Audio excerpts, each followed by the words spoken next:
Here's Charlie Dickens, chapter 69, entitled Reunion. It was about this time that Charlie and his mum were pulling into the estate, and it had been a long, slow drive, but they had made it by listening to the soothing sounds on the radio. Many a time Charlie had looked at his mum, nodding off, and only to be brought back to life by the blast of a brass band. It was a great relief to Charlie, who was struggling to stay awake himself. They saw a familiar figure walking through the estate. That looks like Tinker, Mary said, but he looked different to Charlie. He wasn't walking tall like he usually did. He was stooping like he had the weight of the world on his shoulders.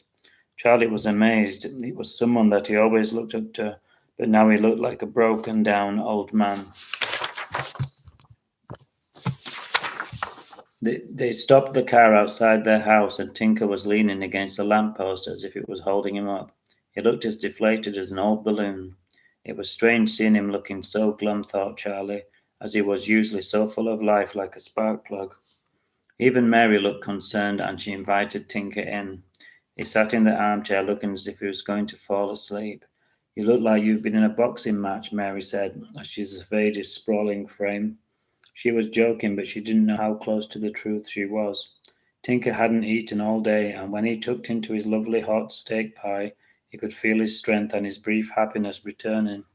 His body still ached all over, but the soothing warm pie made him feel better. There was little conversation at the table. They were all tired. But Tinker was unusually chatty all the time, and Charlie had to cover up the long silences with amusing stories of their adventures in Blackpool. I'd love to go there, said Tinker with enthusiasm, but deep down he knew that his dad would never allow it.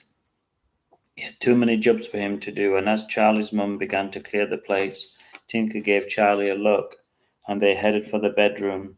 Charlie could tell that he wanted to talk to him.